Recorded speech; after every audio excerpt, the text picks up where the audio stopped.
1971. এই দেশটির জন্ম হয়েছিল একটি প্রশ্ন থেকে, অন্যায়ের সামনে মাথা নত করব কিনা। এই প্রশ্ন থেকেই জন্ম নিয়েছিল স্বাধীনতা। এই দেশে কিছু নাম কেবল মানুষ থাকে না, তারা হয়ে ওঠে প্রশ্ন, তারা হয়ে ওঠে বিবেকের আয়না। ইতিহাস বলে যখনই কোনো কণ্ঠ খুব স্পষ্ট হয়, যখনই কোনো প্রশ্ন খুব জোরে ওঠে, তখনই সেই কণ্ঠ থামানোর চেষ্টা হয়, কিন্তু প্রশ্ন থেকেই যায়, আর প্রশ্ন থেকেই জন্ম নেয় নতুন কণ্ঠ। ওরা আমার ছেলেটাকে কত কষ্ট দিয়ে মেরেছে, ওরা যদি আমার ছেলেটাকে গুলি করে মারত তবু তো। 2019 সাল আবরার ফাহাদকে শুধুমাত্র ফেসবুকে সরকার ও ভারত বিরোধী লেখালেখির জন্য নিজের ক্যাম্পাস বুয়েটে ছাত্রলীগের সন্ত্রাসীরা নির্মমভাবে পিটিয়ে হত্যা করে। একটি মৃত্যু তখন দেশকে নীরব করেনি, বরং প্রশ্ন তুলেছিল, স্বাধীন দেশে মত প্রকাশ কি এখনো নিরাপদ? এরপর আসে আরেকটি নাম, আবু সাইদ। কোটা আন্দোলনের উত্তাল সময়ে বুক চিতিয়ে অন্যায়ের প্রতিবাদী কণ্ঠ রোধ করে গুলি।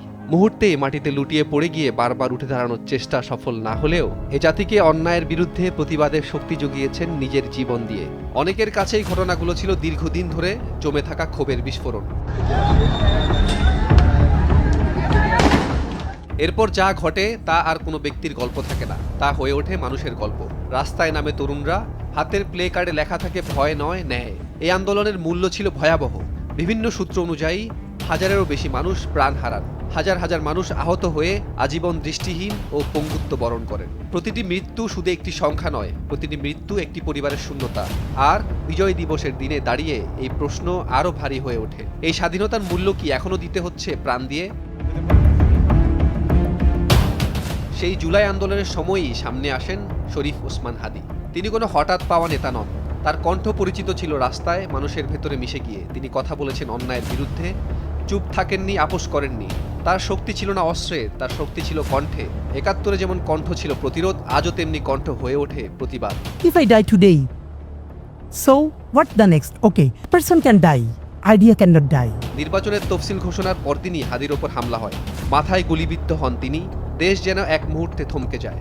প্রথমে ঢাকা মেডিকেল, তারপর এভার কেয়ার হাসপাতাল, এরপর উন্নত চিকিৎসার জন্য বিশেষ একটি বিমানে শরীফ ওসমান হাদীকে সিঙ্গাপুরে নিয়ে যাওয়া হয়। স্বাধীনতার দিনেও একটি কণ্ঠ লড়ছে জীবনের জন্য। একদিকে প্রার্থনা, একদিকে আশঙ্কা, আবার কোথাও কোথাও বিদ্রূপ উপহাস। একটি মানুষ যখন মৃত্যুর সঙ্গে লড়ছে, তখন এই সমাজই প্রশ্নের মুখে দাঁড়ায়, আমরা কি সেই দেশ যার জন্য ৭১-এ মানুষ জীবন দিয়েছিল? জুলাইয়ের সাথে যদি গাদ্দারি করেন, আমার বাপেও আমার বাপ না।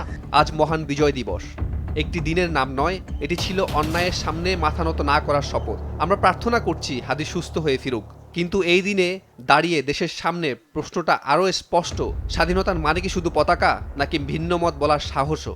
কারণ ইতিহাস বলে কণ্ঠ থামানো যায়, কিন্তু প্রতিবাদ থামে না। মাহমুদুল হাসান, দেশ টিভি।